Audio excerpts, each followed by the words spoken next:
Wusstest du, dass es 88 Länder gibt, wo du ein Auslandskonto eröffnen könntest, ja, und wo du volle Anonymität hast? Ja, was ist Anonymität eigentlich? Wo sind die Grenzen davon?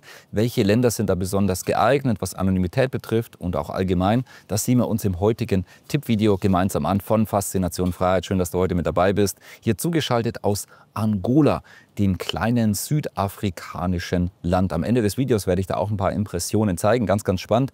Mache ja auch so einen kleinen Abenteuertrip mit Freunden. Mache ich gerne so ein, zwei Mal pro Jahr, exotische Länder zu entdecken und zu erkunden. Melde mich aber natürlich für die gewohnte Freitagsausgabe von Faszination Freiheit. Und heute ein spannendes Thema. Relativ viele Anfragen zum Thema Auslandskonten. Weiß ganz klar, der Staat, digitaler Euro, Vermögensregister, wer möchte immer mehr und mehr wissen. Natürlich für das Thema Terror und Co.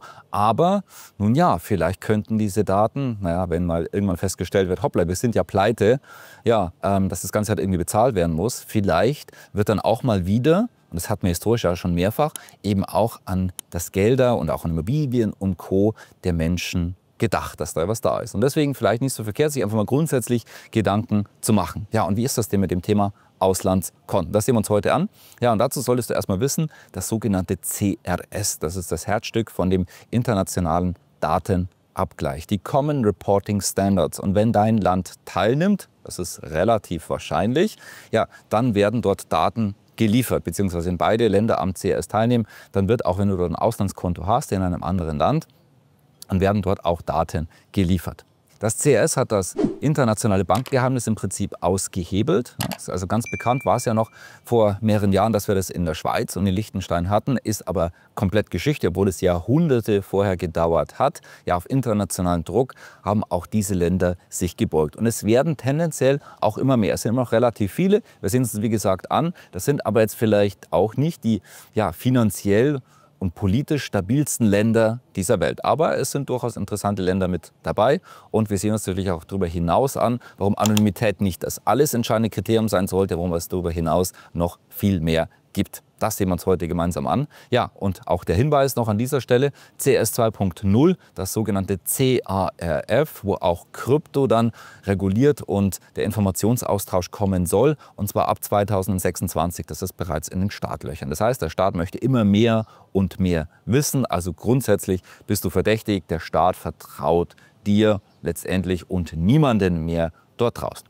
Ja, was wird beim CAS denn genau gemacht? Und zwar, es gibt einen jährlichen Report und dort wird einige Sachen gemeldet. Und zwar persönliche Daten, also Name, Adresse, Steuer-ID, Geburtsdatum, Konteninformation, also Kontennummer, Kontenstand und Wert, die Einkünfte, also steuerlichen Erträge, Zinserträge, Dividenden, sonstige Erträge. Auch Bankkonten werden allgemein gemeldet dort und das Depot, also Aktien, Investmentfonds etc. Keine Meldung von Kredit- oder Kreditkarteninformationen übrigens. Und die steuerliche Ansässigkeit wird meist nach dem Wohnsitz bestimmt. Ausnahme ist die USA. Also wenn du einen USA-Reisepass hast, dann wird generell gemeldet, USA nimmt auch nicht am CRS teil. Welch Überraschung, dass sie da auch natürlich wieder einen Sonderstatus haben wollten. Ja, und natürlich ihre Dominanz dann auch umgesetzt haben. Ja, welche Länder sind dabei und welche nicht? Schauen wir uns das mal an. 126 Länder aktuell. Ja, und im Prinzip die komplette westliche Hemisphäre. Das heißt, die EU-Staaten, Schweiz, Liechtenstein, Singapur, Hongkong, auch Panama, die Bahamas, Vereinigten Arabischen Emirate, Georgien inzwischen ebenfalls, hat langjährig nicht teilgenommen, inzwischen auch Teil vom CRS und inzwischen auch Armenien wird dazukommen. Nicht-Teilnehmer sind aber immer noch ca. 88 Staaten, ja, und darunter auch einige interessante Länder. Also USA, wie gesagt, und USA ist natürlich ein hervorragender Bankenstandort. Die haben ihr eigenes FATCA-System und haben das quasi so aufgesetzt, wie sie es haben wollen und nerven damit und treiben einige Banken einen Wahnsinn, dass die inzwischen ja keine US-Bürger mehr haben möchten. Dann Nordzypern, Kirgisistan, Gambia, dann in Europa haben wir Serbien, Nordmazedonien und Bosnien-Herzegowina. In Lateinamerika haben wir El Salvador, was ein interessantes, aufstrebendes Land ist, ja auch immer stabiler, interessanterweise eines der unsichersten Länder der Welt. Bukele, der Präsident, hat ja eines der sichersten Länder in den ganzen Amerikas dort erschaffen. Dann Paraguay, Nicaragua, Guatemala, Dominikanische Republik, die Philippinen, in Asien jetzt noch ein paar interessante Länder, Vietnam, auch ein sehr aufstrebendes Land und Kambodscha, ebenfalls grundsätzlich immer weiter aufstreben.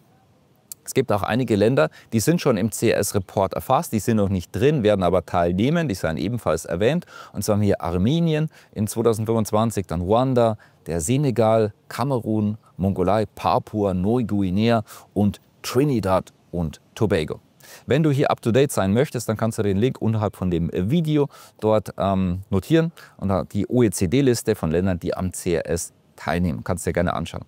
Meine persönlichen Top 2 von den Ländern ist zum einen die USA. Da musst du auch hinreisen, musst einige Dinge auch beachten. Auch ähnlich wie bei Nordzypern ist aber letztendlich bei jedem Land. Du musst dich wirklich damit beschäftigen. Das ist nicht einfach mal nur irgendwie ein Formular ausfüllen, sondern musst dich wirklich damit auch etwas beschäftigen. Auch mit manchen Ländern wie zum Beispiel Paraguay ist auch ein sehr umständliches Land. Haben wir auch immer wieder dort mit drin. Aber beim Thema Auslandskonten ist es eher nervig, ist relativ teuer, auch was Überweisungen betrifft. Und ja, es wird sehr, sehr viel nachgefragt. Ne? Also das heißt, jeder Bankensektor ist anders, du musst da grundsätzlich die Regeln kennen. Nordzypern, so erwähnt, ist ja politisch eine sehr, sehr interessante Situation. Denn Nordzypern ist ja, also erfüllt alle Voraussetzungen für ein Land. Aber es wird nicht anerkannt als Land, außer von der Türkei, aufgrund der politischen Situation. Das heißt, aber dort gibt es ganz auch regulär Banken und Co. und kannst auch dort mit einem Besuch vor Ort, kannst auch mal bei unserer Investorenreise damit ranschauen. Es ist wirklich eine wunderschöne Insel, hat wirklich einiges zu bieten und kannst auch dort ein Konto eröffnen. Aber auch da gibt es große Unterschiede übrigens bei den Banken. Wir haben ein türkischstämmiges Mitglied in unserem Team und ja, sie hat alle Banken dort besucht und auch sehr, sehr große Unterschiede festgestellt, damit ja dieser in Anführungszeichen Traum vom richtigen Konto dann nicht zu einem Albtraum wird. Ja, Stichwort Anonymität allgemein. Anonymität ist ein wichtiges Gut, sieht der Kontrollstaat aber anders. Ja, es wird auch immer schwieriger, dort Auslandskonten zu eröffnen. Das heißt, nutze die Möglichkeiten, das ist einfach für ein internationales Setup, weil auch Auslandskonten, das an der Stelle, sie sind natürlich nicht illegal. Und deswegen auch hier der Hinweis, mach bitte nichts Illegales mit Auslandskonten. Du kommst früher oder später vermutlich in Teufels Küche, weil wir haben eine Tendenz, dass es immer transparenter alles wird. Aber es gibt noch Möglichkeiten, nutze diese doch auch, warum nicht? Wir sehen uns auch gleich an, es sollte nicht der einzige Grund sein, aber es wird auch ansonsten immer schwieriger. Und auch immer daran denken, das Finanzamt kann dir jederzeit einfach ein Schreiben senden, wo dann ein Zweizeiler, wo sie einfach sagen, ja, wir wollen eine komplette Kontenübersicht, auch mit allen Auslandskonten und mit Auszügen. Und dann solltest du das natürlich auch angeben, ansonsten kann das Ganze problematisch werden. Ja, wofür dann eigentlich Auslandskonten? Ist dann auch eine häufige Frage, wenn das dann mit Anonymität ja gar nicht mehr so einfach ist. Also zum einen, für mich ist also Anonymität eigentlich noch der vielleicht am wenigsten interessante Grund, überhaupt ein Auslandskonto zu haben. Aber du hast Streuung und du hast damit mehr Sicherheit, was das Thema Finanzen und Geldanlage betrifft. Dann Banken können aus dem Nichts unsicher werden. Das haben wir gesehen, auch bei der Credit Suisse beispielsweise, bei einigen US-Banken erst noch vor ein paar Jahren. Und die galten vorher noch als sicher. Das heißt, weil auch wenn wir uns die Bankenbilanz anschauen, auswendig lernen und alles analysieren, ja, die Bilanz ist nicht die Bank. Eine Bank ist nicht die Bilanz. Ja, wir können also nur bedingt Dinge wirklich herauslesen. Dann, Banken können ein Konto plötzlich schließen. Das passiert öfter, als die meisten denken. Wir bekommen immer wieder Meldungen aus unserer Community hierzu. Dann, Länder verändern sich. Also man glaubt es ja nicht. Vielleicht bist du auch in einem Land, was sich möglicherweise verändert. Nehmen wir mal Deutschland. Ist es ein bisschen anders als vor 20 Jahren? Vermutlich ja. Es haben sich zumindest so ein bisschen Dinge verändert und der ganz große Trend ist klar, der ist ungebrochen. Da kannst du dir ausmalen, in welche Richtung es weitergeht und auch innerhalb der EU. Dann nächster Punkt, 5. Überweisungsblockierungen. Zum Beispiel im Bereich Krypto oder bei Auslandsimmobilien kann sein, dass die einfach nur deine Überweisungen nicht durchführen. Jetzt wirst du sagen, ja, das ist doch mein Geld.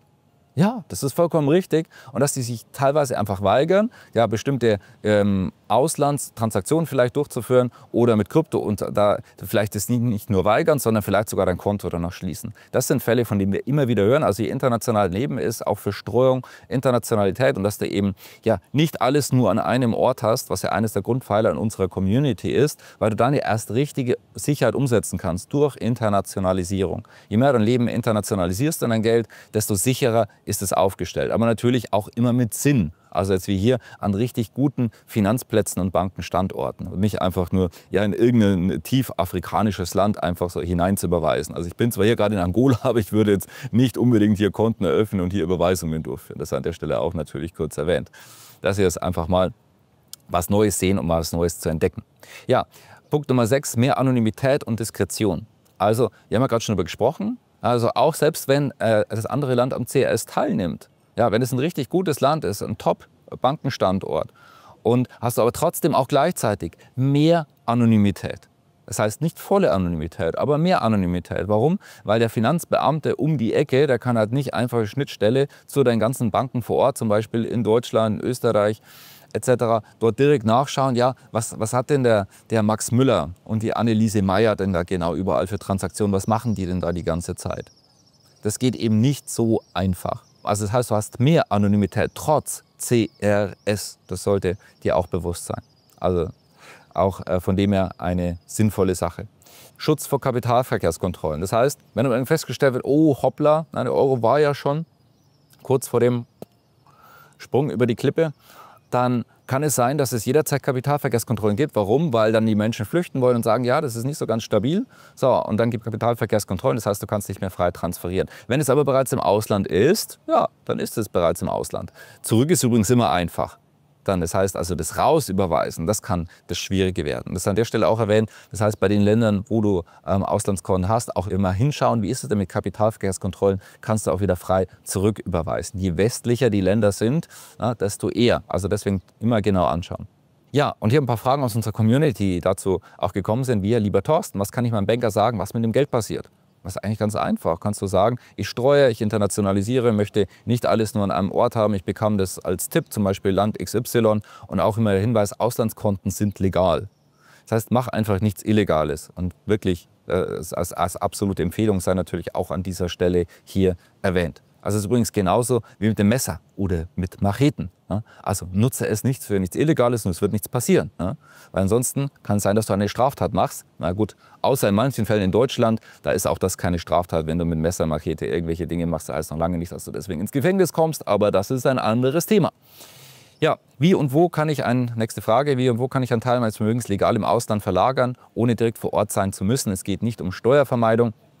Also hier mal so die interessantesten Top 3 Standorte und warum an dieser Stelle. Also zum einen Liechtenstein, sehr, sehr guter Standort, sehr stabiler Bankensektor und komplett schuldenfrei als Land. Dann die Vereinigten Arabischen Emirate mit Dubai, auch wirklich immer weiter aufstrebender und wird also als Hort der Sicherheit angesehen, gerade je chaotischer und kritischer die Welt wird. Und haben wir auch Singapur, eines der Finanzplätze dieser Welt und auch wirklich ein Hort der Stabilität schlechthin. An der Stelle, ich kann auch unsere Auslandskonten-Praxis-Studie verweisen. Da haben auch konkrete Banken dort mit dabei, Tipps und Tricks und gehen dieses Thema natürlich viel ausführlicher mit zu, weil du merkst schon, da steckt schon Musik und man muss schon einiges auch wissen, um Bankenkonten, nicht nur die Bankkonten zu haben. Das ist eigentlich der geringste Teil. Das sind vielleicht 10%, weil wie du sie nutzt, das macht 90% darüber hinaus aus. Dann noch Fragen aus unserer Community. Gibt es ja Möglichkeiten, kostenloses Schweizer Konto zu eröffnen? Mir ist das nicht gelungen. Oder wie komme ich unproblematisch zu einem Auslandskonto in Liechtenstein? Dazu auch gerne unsere Auslandskonten-Praxis-Studie. Wir haben einen Auszug davon, den kannst du dir kostenfrei anschauen. Das ist ein Geschenk auch von diesem Video. Findest du unterhalb von diesem Video, kannst du dort anklicken. Ja, und ich hoffe, du bist ansonsten auch nächsten Freitag mit dabei. Wenn du das Video interessant und spannend fandest, leite es gerne weiter. Teilen, liken, kommentieren. Ich schaue mir auch die Fragen gemeinsam an. Und das Wichtigste unserer Community, unsere Freitags-Tipp-Mails, weil das sind alle Themen enthalten. Nicht nur unseren YouTube-Kanal abonnieren mit dem Glockenzeichen, sondern diese Mails und jeden Freitag reinschauen, dann bekommst du alles mit, was in unserer Community passiert. Ich freue mich auf dich. Bis spätestens nächsten Freitag. Ja, und hier noch ein paar Impressionen aus Angola, habe ich ja noch versprochen. Ich freue mich auf dich. Nächsten Freitag, dein Thorsten Wittmann. Einen wunderschönen guten Morgen. So sieht das gerade hier in Angola aus. Die zweitgrößten Wasserfälle in Afrika. Tolles Panorama und sieht auch nochmal ganz anders aus hier. So, und hier sehen wir auch nochmal das Hotel. Ja, also hier ist sauber innen, also kann man gut übernachten. So, jetzt geht's ans Frühstücken. Ele pode apreciar tudo que está dentro do mar. A também ele olhou que é para ver que está ali.